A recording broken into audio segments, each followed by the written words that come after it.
हम लोग bank audit और इंस्पेक्शन के बारे में आज पढ़ेंगे। ऑडिट का मतलब क्या है? ऑडिट एक तरह से वो एक तरीका है, एक इंस्ट्रूमेंट है फाइनेंशियल कंट्रोल का, ठीक है।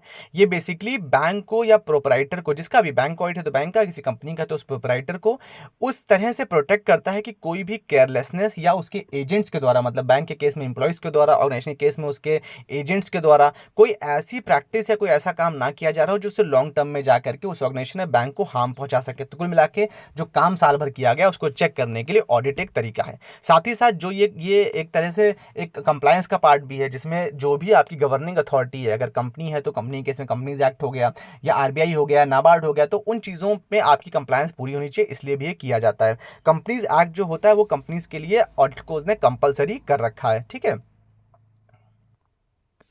जो चैप्टर 10 है कंपनीज एक्ट 2013 का, वो ऑडिट ऑडिटर्स के साथ डील करता है। और जो लोग ये काम करते हैं ऑडिट का, उनको क्या बोलते हैं? ऑडिटर बोलते हैं।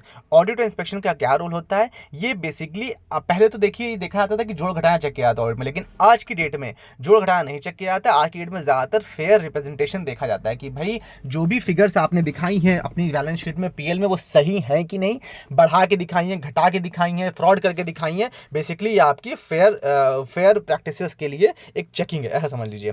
बिफोर दैट आई रिक्वेस्ट कि आप ये चैप्टर का नाम देखिए। ये है जेआईबी पेपर 3 मॉड्यूल ए का यूनिट 11 है, चैप्टर 11 बैंक ऑडिट इंस्पेक्शन। ये इस मॉड्यूल का लास्ट चैप्टर है। इसके बाद हम लोग मॉड्यूल बी शुरू करेंगे। डिस्क्लेमर देख लीजिए that this video is for educational purposes only. अब बात करते हैं CAATs। ये क्या होता है? मतलब कंप्यूटर एडेड ऑडिट टेक्निक्स। इसमें क्या हो, ज़्यादातर डेटा आजकल कंप्यूटर पर ही मेंटेन होता है, ठीक है। जो इसमें प्रोसीजर ऑडिटर द्वारा फॉलो किया जाता है, मतलब वो उन सारे अकाउंटिंग सिस्टम्स को स्टडी करते हैं और उसके हिसाब से इंटरनल कंट्रोल्स वगैरह को चेक करते हैं। इसमें जो नेचर होता है, जो एक्सटेंट है ऑडिट प्रोसीजर का, वो बेसिकली कंप्यूटराइज्ड इन्फॉर्मेशन पर डिपेंड है, ठीक, उसी इन्वायरमेंट, क्योंकि अब तो भाई सब कुछ कंप्यूटर से ही हो रहा है। ऑडिट प्रोसीजर जो है वो ऑडिटिंग अराउंड द कंप्यूटर से ऑडिटिंग थ्रू द कंप्यूटर पर शिफ्ट हो गया। मतलब पहले कंप्यूटर के इर्द गिर्द ऑडिट होता था, अब कंप्यूटर के थ्रू ही होता है, ठीक है। इसका मेन ऑब्जेक्टिव क्या होता है? ऑब्जेक्टिव इसका ये CAT का कि इससे एरर्स या फ्रॉड जो भी हो रहे हैं उनको डिटेक्ट किया जा सके, उनको प्रिवेंट किया जा सके। कुछ लिमिटेशंस होती हैं CAT की, जैसे कि जो नॉन मैंडेटरी फैक्ट्स हैं उनकी ट्रू पोजीशन नहीं दिखाई पड़ती है। ऑडिटर जो है हर एक ट्रांजैक्शन को स्वयं चेक नहीं कर सकता। जो क्रॉस चेक करने मतलब रैंडमली चेक कर सकता है, बट हर एक ट्रांजैक्शन को चेक नहीं किया जा सकता ना भाई। साल भर बाद आप आए हो, डेली 100 वाउचर आपकी ब्रांच में हो रहे हैं, तो क्या 4-5 मतलब 365 दिन के हिसाब से अगर मतलब 200 वर्किंग डेज मान लिए हमने, तो भी अगर 100 तो क्या 20,000 वाउचर वो चेक कर लेगा? नहीं कर सकता। तो इसलिए रैंडमली चेक करते हैं। साथ ही साथ इसमें जो भी एप्लीकेबल रेगुलेटरी प्रोविजंस हैं उनको भी क्रॉस चेक करना कंपलसरी है, which is a difficult task, ठीक है। इसके बाद कहा गया है जो भी ट्रांजैक्शंस बैंक में किए जाते हैं बहुत ज़्यादा अमाउंट में होते हैं, बहुत बड़े बड़े मतलब काफ़ी ट्रांजैक्शन होते हैं, इसलिए उनको रिस्क फ्री रखना ज़रूरी होता है, उसमें फ्रॉड्स बचाना ज़रूरी होता है, लेकिन उनको चेक करना भी उतना ही मुश्किल है।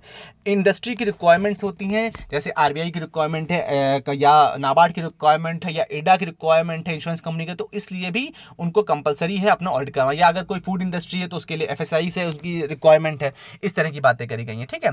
रिस्क, उसके बाद अब बात करते हैं RBIA क्या होता है। RBIA का मतलब होता है रिस्क बेस्ड इंटरनल ऑडिट, जो आप सबके बैंक्स में होता है, ठीक है।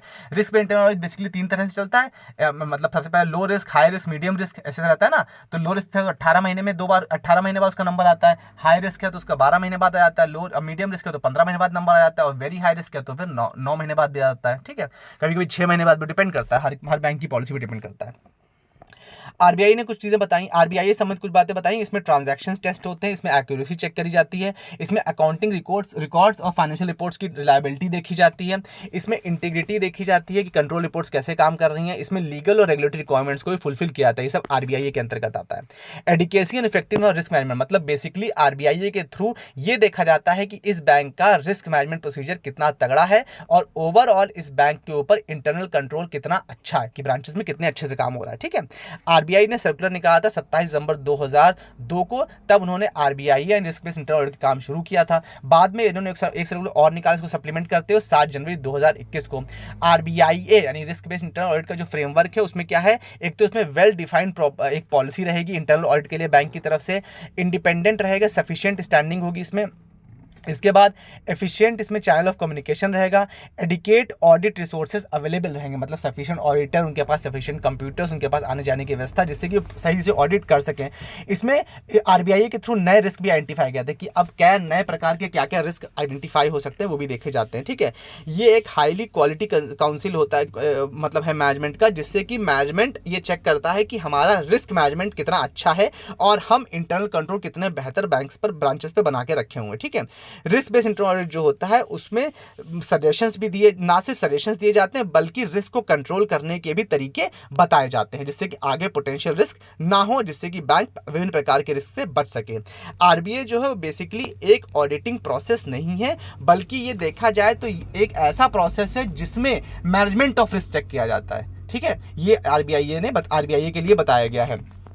उसके बाद इसका फोकस जो बेसिकली होता है वो अप्लाई होता है मैनेजमेंट टीम किस तरह से आपके रिस्क को रिप्लाई करती है, मतलब मैनेजमेंट टीम आप जो भी रिस्क इसमें बताते हैं आरबीआई में, उसको मैनेजमेंट टीम कैसे रिस्पॉन्स करती है, ये इसमें एक इंपॉर्टेंट फैक्टर है इसका। इसमें ना सिर्फ असेसमेंट ऑफ रिस्क क्या आता है ब्रांच लेवल, बल्कि साथ ही साथ इसमें असेसिंग अथॉरिटी जो है वो इंडिपेंडेंट होती है, वो देखती है कि आगे क्या हो सकता है।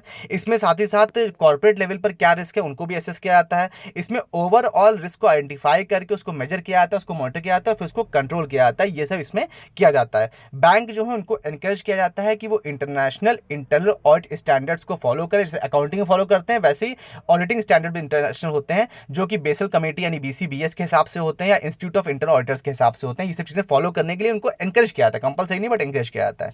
ठीक है, इसमें यूनिफॉर्मिटी लाने के लिए कॉम्पिटेंस जरूरी है, स्टाफ का रोटेशन टाइम टू टाइम होना चाहिए, हेड ऑफ इंटरनल ऑडिट जो होते हैं उनका टेन्योर फिक्स होता है या चेंज होता रहना चाहिए, रिपोर्टिंग लाइनिंग प्रॉपर होती है, रेम्यूनरेशन मतलब ऑडिट में आने जाने का खर्चा दिया जाता है, डॉक्यूमेंटेशन प्रॉपर किया जाता है।